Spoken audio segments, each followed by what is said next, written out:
Break के बाद आपका स्वागत है। इंडिया न्यूज देख रहे हैं आप। प्रधानमंत्री मोदी को बदनाम करने की बहुत बड़ी साजिश का खुलासा हुआ है। 2002 के गोधरा कांड के बाद हुए दंगों के जरिए उस वक्त के मुख्यमंत्री नरेंद्र मोदी को बदनाम करने की बहुत बड़ी साजिश रची गई थी। साजिश के सूत्रधार सोनिया गांधी के सलाहकार दिवंगत अहमद पटेल थे और साजिश को अमल करने की जिम्मेदारी कथित सामाजिक कार्यकर्ता तीस्ता सीतलवाड़ को दी गई थी। ये खुलासा गुजरात दंगों में तीस्ता की भूमिका की जांच कर रही एसआईटी ने कोर्ट में दिए हलफनामे में कही है। तीस्ता को अहमद पटेल के जरिए 30 लाख रुपए दिए गए थे। 2007 में पद्मश्री भी दिया गया था। राज्यसभा सांसद बनाने की लालच भी दी गई थी। ये सब हुआ मोदी को बदनाम करने की बहुत बड़ी साजिश के तहत। अब सवाल यह है कि सोनिया गांधी के राजनीतिक सलाहकार अहमद पटेल खुद सोनिया के कहने पर यह सब कर रहे थे। सवाल, कांग्रेस ने मोदी को बदनाम करने की इतनी बड़ी साजिश आखिर क्यों रची? क्या मोदी को बदनाम करने के लिए एक बड़ी साजिश रची गई और उस साजिश का हिस्सा तीस्ता सीतलवाड़ को बनाया गया? ये गोधरा के समय का मामला है, जब गोधरा कांड हुआ उस समय का मामला है। और उसी मामले की जब एसआईटी रिपोर्ट का हम जिक्र करते हैं, चार्जशीट का जिक्र करते हैं, तो उसमें यह खुलासा होता है। ये तस्वीर भी आपको दिखा रहे हैं और देखिए जो एसआईटी गठित की गई थी उसमें एक के बाद एक कई खुलासे हो रहे हैं। इन सब के बीच आपको यह भी बता दें कि इस पर अब सियासत भी होने को देखने को मिल रही है। संबित पात्रा का बयान इस पर सामने आ रहा है। अब आपको यहां ये बता दें कि सिलसिलेवार ढंग से ये बताते हैं कि एसआईटी ने हलफनामे में आखिर क्या कुछ कहा है। तुषार, बिल्कुल। और जब बात ये हो रही है कि अहमद पटेल ने किया, तो सवाल ये उठ रहा है कि अहमद पटेल ने आखिर किसके कहने पर किया? गुजरात दंगों के बाद मोदी के खिलाफ एक बड़ी साजिश रची गई। कांग्रेस ने तीस्ता सीतलवाड़ के साथ यह साजिश रची थी और दंगों पर बनी एसआईटी के हलफनामे में इसका खुलासा होता है। कंचन, इसी बीच आपको यह बता दें कि तीस्ता को 2 किश्तों में 30 लाख रुपए दिए गए थे। अहमदाबाद के शाही बाग सर्किट हाउस में 25 लाख उसे दिए गए थे। अहमद पटेल ने तीस्ता को पैसे दिए थे। सोनिया गांधी के राजनीतिक सलाहकार थे अहमद पटेल और बहुत बड़े डिसीजंस कांग्रेस पार्टी के लिए लिया करते थे। ये पैसे रिलीफ वर्क के लिए नहीं दिया गया था तीस्ता को। इन सब के बीच गुजरात की मोदी सरकार को अस्थिर करने की एक बहुत बड़ी साजिश रची जा रही थी। गुजरात के डीजीपी आरबी श्री कुमार साजिश में शामिल थे। भाई आईपीएस संजीव भट्ट भी इस साजिश के अहम किरदार थे। इस बात का भी खुलासा इसमें होता है। कांग्रेस से पैसे लेकर बड़ा अभियान चलाया गया गोधरा कांड के समय और तीस्ता ने राज्यसभा सांसद बनना चाहती थी। तीस्ता, यही वजह है कि उनको इस वक्त ये लालच दिया गया था कि आपको राज्यसभा सांसद बना दिया जाएगा। साजिश की वजह से ही 2007 में जब कांग्रेस की देश के अंदर सरकार थी, तीस्ता को पद्मश्री भी मिला। तीस्ता ने हरिन पांडे के पिता को साजिश में शामिल किया और शामिल करने की कोशिश की और हरिन पांड्या के पिता ने दस्तखत करने से मना कर दिया। इसके बाद तीस्ता ने दंगों के लिए इकट्ठा हुई रकम का दुरुपयोग भी किया। इन सब के बीच आपको यह भी बता दें कि नानावटी आयोग की तरफ से भी और एससी ने मोदी को इस पूरे मामले में क्लीन चिट दी थी। सुप्रीम कोर्ट ने भी तीस्ता की जांच के निर्देश दे दिए गए थे। सिलसिलेवार तरीके से आपको समझाने की कोशिश कर रहे हैं कि कैसे तीस्ता सीतलवाड़ को लेकर तमाम तरह की चीजें सामने आ रही है। इन सब के बीच आपको यह भी बता दें कि तीस्ता सीतलवाड़ को बीजेपी ने कांग्रेस पर जमकर हमला बोला है। सरकार गिराने की साजिश हुई है और भी तमाम तरह की प्रतिक्रियाएं यहां पर सामने आ रही है। बिल्कुल। और इसको अगर देखा जाए तो तीस्ता मिसल and destabilization of the publicly elected Gujarat government. उस समय जो राज्य की सरकार थी गुजरात में, किस प्रकार से उसे बर्खास्त किया जाए और उसे अस्थिर बनाया जाए, यह प्रथम राजनीतिक मनसा, यह प्रथम पॉलिटिकल ऑब्जेक्टिव तीस्ता सीतलवाड़ और उनके मित्रों का था, उनके साथियों का था। वो पहला किस्त 5 + 25 अर्थात 30 लाख का पहला किस्त सोनिया गांधी जी ने तीस्ता सीतलवाड़ को दिया। अहमद पटेल जी हमारे बीच में नहीं है। अहमद पटेल जी ने तो केवल डिलीवर किया, दिया सोनिया जी ने अपनी तिजोरी से, डिलीवरी की अहमद पटेल जी ने और लिया तीस्ता सीतलवाड़ ने। और याद रखिए, यह 30 लाख उस जमाने में केवल पहला किस्त था। Second political objective was to frame innocent people in Gujarat right 2002, जिसमें आदरणीय प्रधानमंत्री नरेंद्र मोदी जी का नाम भी शामिल है। किस प्रकार से नरेंद्र मोदी जी के नाम को शामिल किया जाए, किस प्रकार से उन्हें अपमानित किया जाए, उनको किस प्रकार से पदच्युत किया जाए, किस प्रकार से उन्हें परेशान किया जाए, ताकि भविष्य का एक लीडर जो भारतीय जनता पार्टी को आगे लेने की क्षमता जिसमें है उसे रोका जा सके, इस मंशा के साथ तीस्ता और उनके साथी काम कर रहे थे। ये जो पॉलिटिकल ऑब्जेक्टिव था, इसका खुलासा एफिडेविट में हुआ है। तो अब ये एसआईटी के हलफनामे से कई सवाल उठते हैं। कांग्रेस से जवाब भी देश मांग रहा है। कांग्रेस जवाब दे, इस बात का लगातार इशारा है। किसके इशारे पर तीस्ता को 30 लाख रुपए दिए गए? एक बड़ा सवाल इस बात को लेकर है कि अहमद पटेल ने सोनिया गांधी के कहने पर के ये पैसे दिए थे, क्योंकि अहमद पटेल ने दिए इस बात का तो जिक्र है, लेकिन अहमद पटेल ने किसके कहने पर ये पैसे दिए थे?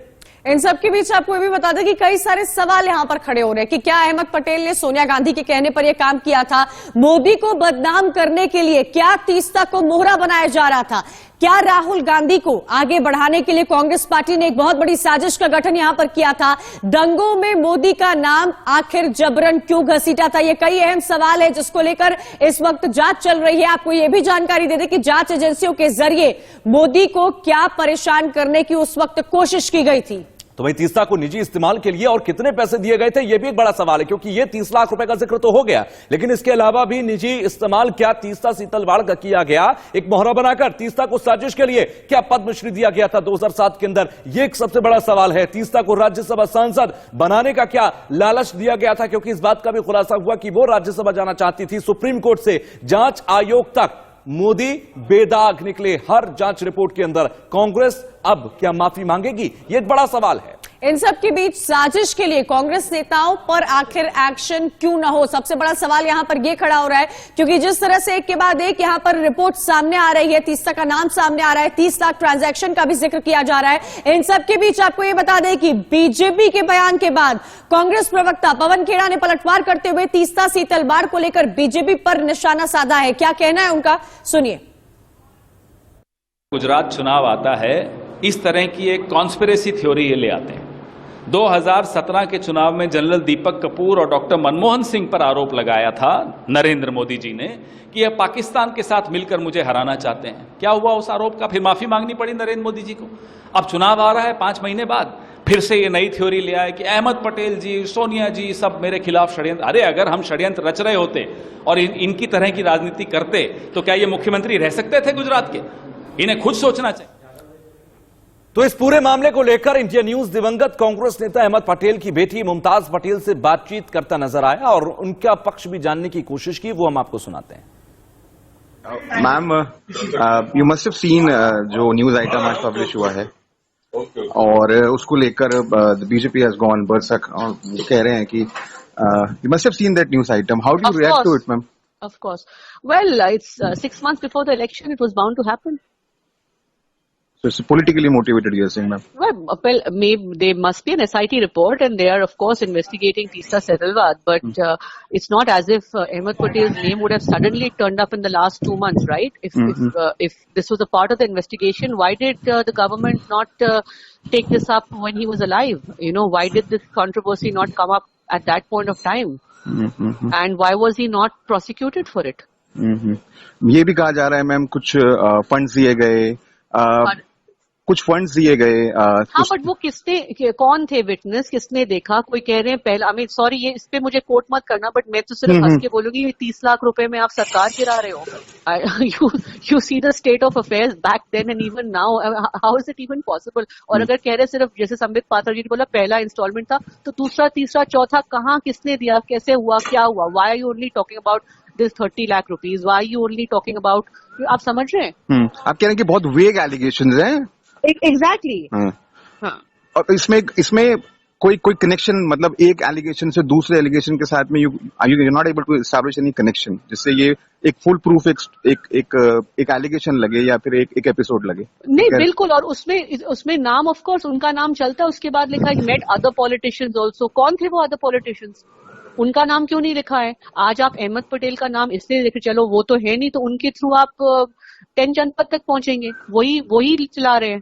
अब इलेक्शन, पिछली बार के इलेक्शन में भी तो यही था ना, कोई टेररिस्ट को पकड़ा इन्होंने जो अस्पताल में काम कर रहे थे, which was part of my father's this thing. अब वो कहाँ है वो टेररिस्ट? उससे पहले पोस्टर्स लग गए थे कि पाकिस्तान में डिस्कशन चल रही थी ISI में कि उनको चीफ मिनिस्टर बनाना है, क्योंकि मुस्लिम चीफ मिनिस्टर, वो बने चीफ मिनिस्टर क्या? तो मैं तो जिस तरीके से देख रही हूँ, मुझे लगता है 2027 में भी नई कंट्रोवर्सी आएगी, उनका नाम ही काफी है। तो कई सारे सवाल यहां पर खड़े होते हैं। सबसे बड़ा सवाल यह खड़ा होता है कि क्या मोदी के खिलाफ कोई बड़ी साजिश को अंजाम देने की कोशिश कांग्रेस पार्टी यहां पर कर रही थी। सुधीर रावल जी हैं, कंसल्टिंग एडिटर है इंडिया न्यूज के, हमारे साथ जुड़ गए। आलोक मेहता जी भी है, एडिटोरियल डायरेक्टर है आईटीवी नेटवर्क के, वो हमारे साथ जुड़े हुए हैं। आलोक मेहता जी, सबसे पहला सवाल मेरा यही है, मुमताज पटेल को आप भी सुन रहे होंगे, उनका साफ तौर पर यह कहना था कि 6 महीने बचे हुए गुजरात के चुनाव को लेकर, इसीलिए तरह की चीजें, तमाम तरह की चीजें सामने आ रही है। बीजेपी इस वक्त बैकफुट में है। जब अहमद पटेल जिंदा थे तब ये तमाम चीजें क्यों नहीं सामने आई, लेकिन जो फैक्ट्स है, जो रिपोर्ट्स के साथ चीजें सामने आ रही है, वो किसी और तरफ इशारा करती हुई नजर आ रही है। देखिए कंचन जी, सही बात यह है कि सुप्रीम कोर्ट का जो अभी फैसला आया तीस्ता सितलवार को लेकर, उसके बाद ये सब सामने सारे सबूत लाने की कोशिश हुई। पहले देखिए, ये चर्चा होना अलग बात है, इस पर जांच, सुप्रीम कोर्ट ने कहा कि भाई ये तीस्ता सितलवार जरूर, इसका जो इन्वॉल्वमेंट है इस पे जांच की जानी चाहिए, इसलिए उनको हिरासत में लिया गया। और ये सही है कि अदालत से ही फैसला होगा कि ये पैसा केस, देखिए जब तक इतने सबूत न होने के बिना कोई एफिडेविट सरकार और एसआईटी की तरफ से नहीं दिया जाता, इसलिए एक आधार बना कि 30 लाख रुपया दिया गया। अब उसकी आगे भी डिटेल आएगी। अहमद पटेल जी का नाम, ये बिल्कुल मुमताज जो कह रही है वो सही है कुछ मामले में, कि अहमद पटेल तो एक, जैसे कहते हैं जिनको काम दिया गया, जो संबित पात्रा ने भी बोला, सोनिया गांधी और पार्टी के जो वरिष्ठ नेता थे, चिदम्बरम साहब, दिग्विजय सिंह, मैं नाम इसलिए बता रहा हूं कि अभी सवाल ये क्या गया कि कौन नेता थे, तो मैं अंदाज, क्योंकि मैं कवर करता रहा हूं, अहमद पटेल से भी हम लोग सब उस समय परिचित रहे। कांग्रेस पार्टी उस दंगे के बाद उनको लगा था कि यदि ये कटघरे में होगा तो गुजरात से ही तो सारी क्रांति की शुरुआत जेपी मूवमेंट के समय से हुई थी। बिल्कुल, नरेंद्र मोदी जी तो तब भी काम कर रहे थे, तो इसलिए ये कि उनको खिलाफ किया जाए, उसमें तीस्ता सितलवाड़ एक बड़ी महत्वाकांक्षी ऐसे कई और लोग भी थे, हम उसका विस्तार में अभी नहीं जा रहे, लेकिन तीस्ता के ऊपर हम सब लोगों ने देखा है कि शी वॉज वेरी एक्टिव, और बाद में सब सबूत जुटाने के लिए मुझे साधन चाहिए, ऐसे और भी लोग थे। मैं इसलिए कह रहा हूं कि अदालत में हो सकता है सब सामने आए और चीजों को, लेकिन ये 30 लाख रुपया तो अपने आप, इसके अलावा भी है ना, विदेशी मुद्रा में जो पैसा मिला है जांच में केवल और ये सही है कि अहमद पटेल के माध्यम से ही, तेजाब भी एक समय में रहे, सार्वजनिक सचिव रहे, वो उनको इसीलिए तो कभी कोई पद नहीं दिया गया। सोनिया गांधी खाली उनका इस्तेमाल, जो काम कहा जाना है आदेश का पालन करना है, और इसलिए संबित पात्रा की इस बात को मैं बिल्कुल, चूंकि उन्होंने बड़ा एक तरह से ईमानदारी से बात कह दी, वरना वो आरोप लगा सकते थे। और ये सही दुखद की बात है कि अहमद पटेल को कटघरे में आने की बात है। असली चीज ये है, कांग्रेस के नेता जो और भी बिहाइंड द कर्टन थे, सोनिया गांधी का उपयोग किए, नेचुरली पार्टी के अध्यक्ष, आपने बिहाइंड द कर्टन का जिक्र किया। बिल्कुल आलोक सर, जिस बात का आप जिक्र कर रहे हैं कि पर्दे के पीछे कौन था, क्योंकि अहमद पटेल सामने थे, अहमद पटेल डील कर रहे थे, तो ठीक है, मैं सुधीर जी के पास जा रहा हूं यही सवाल लेकर।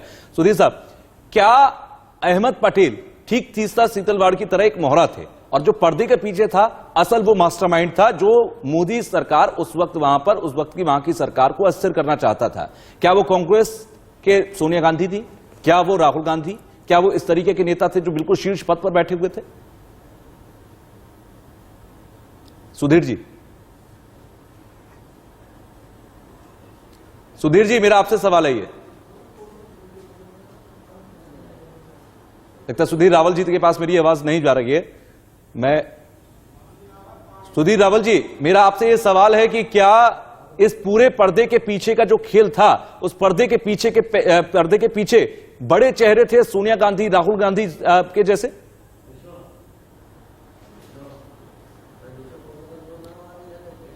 लगता है सुधीर जी से हमारी बात नहीं हो पा रही है। हम आलोक सर, मैं आप ही के पास ये सवाल लेकर आ रहा हूं, क्योंकि पर्दे के पीछे का जिक्र आपने किया, पर्दे के पीछे सोनिया गांधी, पर्दे के पीछे राहुल गांधी, सिर्फ यही चेहरे थे। देखिए, राहुल गांधी तब पिक्चर में उतने एक्टिव नहीं हुए थे, इसलिए राहुल गांधी तो जैसे कहते हैं ना, वो नहीं है। सोनिया गांधी और जो मैंने जैसे दूसरे बड़े नेताओं का नाम लिया, खास करके इस तरह के ऑपरेशंस में, चूंकि चिदम्बरम साहब गृह मंत्री भी रहे, उन्होंने तो प्रणब मुखर्जी को ही निपटाने के लिए क्या जासूसी करवा दी थी, तो इसलिए ये कहिए कि उसमें और ऐसे जो नेता जो किसी को भी आगे नहीं आने देना है, और भारतीय जनता पार्टी वैचारिक आधार पर भी मान लीजिए विरोध अपनाऊ करते थे, तो उनको गुजरात में किसी भी तरह से स्थिर थे। हम ये नहीं कहे सरकार, जैसे मुमताज ने कहा कि भाई सरकार 30 लाख रुपए थोड़ी गिरती, सरकार गिराने का सवाल नहीं है, सवाल ये था कि उस सरकार के खिलाफ इतनी गंदगी छोड़ी जाए, उसके कई साल, इसीलिए तो सुप्रीम कोर्ट को कहना पड़ा कि भाई ये कैसे हुआ, खाली सबूत झूठे जुटा दिए गए, लोगों के गवाह नाम बता दिए गए कि हम पीड़ित थे, उनका कोई मतलब नहीं था, वो सब बाद में सब प्रमाण सामने आ गए सुप्रीम कोर्ट के सामने। पहले भी कोर्ट ने क्लीन चिट दिया नरेंद्र मोदी जी को, वो मुख्यमंत्री रहे उनको 10 साल, लेकिन दाग बार बदनाम कैसे किया जाए और कैसे भारत में कोई ऐसा नेता उभर करके न आ सके जिसकी इमेज क्लीन हो, जिस पर दाग यदि कहा जाए तो उसमें भी दंगों के लिए सुप्रीम कोर्ट का क्लीन चिट आया है। तो हमारा ये सवाल है कि अभी भी इस तीस्ता सीतलवाड़ के पास अदालत तो है, उनके पिता बहुत बड़े कानूनविद रहे हैं और वो बड़े परिवार के रही हैं, लेकिन एक मोह माया जिसको कहते हैं राज्यसभा बनना है, कहीं से पैसा देश दुनिया से कहां से इकट्ठा करके गरीबों के नाम पे ले लीजिए और हवाई यात्राएं करिए, होटलों में ऐश करिए, ये सब जो काम किए गए। आलोक जी, यानी कि ये कहा जाए कि परिवारवाद एक बहुत बड़ी समस्या कांग्रेस पार्टी में शुरुआत से ही रही है। सुधीर जी भी हमारे साथ जुड़े हुए। सुधीर जी, क्या समझा जाए जिस तरह से इस पूरे इवेंट को अगर देखने की कोशिश की जाए तो तीस्ता का नाम सामने आना, 30 लाख का ट्रांजैक्शन होना, अहमद पटेल का इन्वॉल्वमेंट होना, संबित पात्रा का सीधे तौर पर यह कहना कि सोनिया गांधी डायरेक्टली इसमें इन्वॉल्व थी, तरह तरह की चीजें। एक तरफ तो रिपोर्ट है जिसमें कांग्रेस पार्टी का जिक्र किया जा रहा है, एक तरफ कांग्रेस पार्टी खुद है जो इन आरोपों को खारिज करती हुई नजर आ रही है। क्या समझा जाए? क्या राहुल गांधी को प्रमोट करने का एक बड़ा स्टेप तब उठाया जा रहा था, क्योंकि तब जब गुजरात के मुख्यमंत्री हुआ करते थे नरेंद्र मोदी, तब भी उनकी एक बहुत बेहतरीन छवि थी? देखो, ये मामला 20 साल से चल रहा है। 20 साल के अंदर तत्कालीन मुख्यमंत्री नरेंद्र भाई मोदी आज प्रधानमंत्री हो चुके हैं। कई कसौटियों पार करके आज वो सुप्रीम कोर्ट के अंदर भी उनको क्लीन चिट मिल चुकी है। और तीस्ता सीतलवाड़ खाली नहीं, ये पूरा राजकीय मामला इतना गर्म चल रहा है कि एक बात उभर कर जो सामने आती है बड़ी अफसोसजनक, वो बात यह है कि तीस्ता सीतलवाड़ के जो सामने अभी एलिगेशन है वो एक्सपोज हो चुका है। इसके बावजूद भी एक बात ऐसी चल रही है कि जैसे नरेंद्र भाई गुनहगार है। अभी सब जगह ये तीस्ता सीतलवाड़ धीरे धीरे अभी कंप्लीटली एक्सपोज हो रही है। इसका प्रमाण पहले भी मिलता रहा है, लेकिन फिर भी कानूनी तब नरेंद्र भाई ने मौन रखा। अभी तीस्ता सीतलवाड़ का कैरेक्टर देखा जाए तो वो जब भी उनको अगर ठीक नहीं लगे वो मीडिया को भी गाली देती है, मीडिया के सामने भी बात नहीं मानती है। सुप्रीम कोर्ट के अंदर उसने जो एश्योरेंस दिया था, मैं उसके बैकग्राउंड की बात कर रहा हूं, सुप्रीम कोर्ट के अंदर उसने जो एश्योरेंस दिया था उसके बावजूद वो जिनीवा के अंदर गई थी अपनी कंप्लेंट करने के लिए इंटरनेशनल जो ह्यूमन राइट्स कमीशन के, तो वो भी गलत था।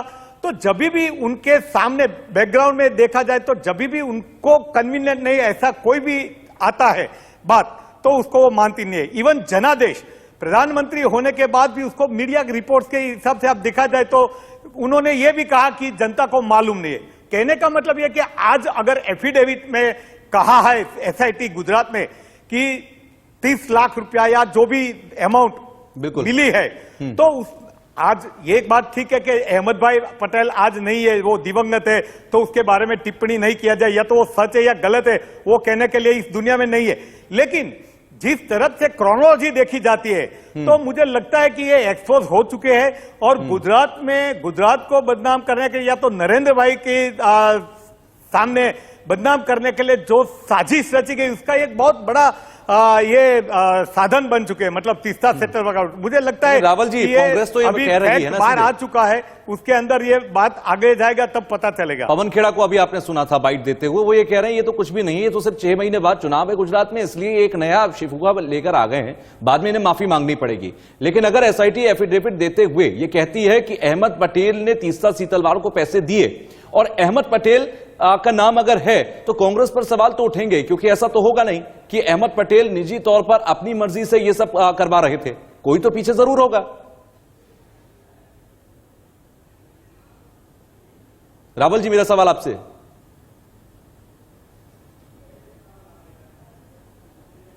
रावल जी मेरा सवाल आपसे सीधा है कि अहमद पटेल के पीछे कोई ना कोई तो जरूर रहा होगा।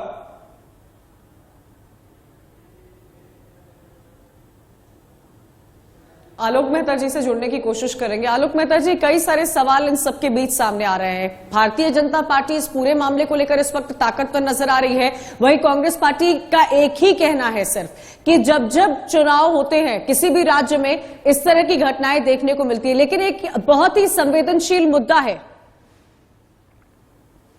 बिल्कुल कंचन जी, ये देखिए कि अब चुनाव तो लगातार कहीं न कहीं किसी प्रदेश में होते हैं, जब कुछ निर्णय होता है ईडी का छापा पड़ता है तो कहते हैं चुनाव आया तो ईडी का छापा पड़ गया। अरे भाई जैसा हमने कहा कि वो तो एक एक्सक्यूज हमेशा लेंगे कि चुनाव आ रहा है। चुनाव के अलावा जब हमारी ये सही है कि न्यायिक प्रक्रिया सुप्रीम, देखिए 20 साल केस चला, तीसरा बने एक पूरा क्लीन, पहले भी क्लीन चिट दे दिए गए, उसके बाद भी तीसरा तलवार किसी तरह अदालत में फिर से कोई अपील कर देती थी।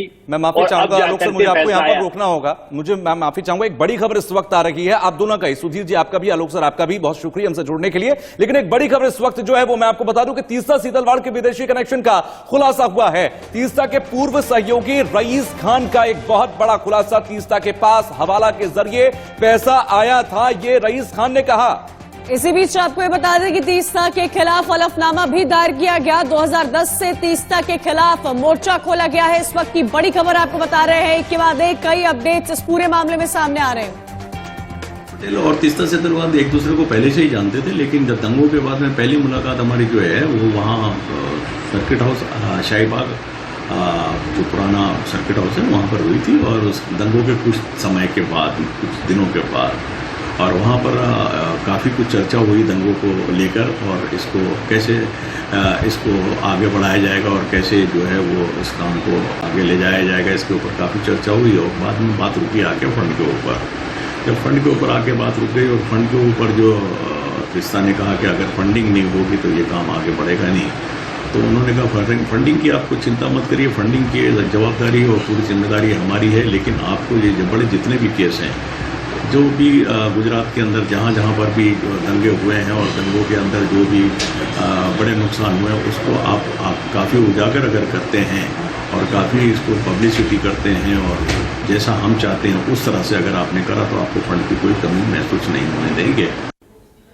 तो मोदी के खिलाफ क्या ये बड़ी साजिश रचने की कोशिश की गई थी? बड़ा सवाल यही खड़ा होता है। एक छोटा सा ब्रेक, जल्द हाजिर हो रहे हैं इंडिया न्यूज पर, खबरें लगातार जारी है।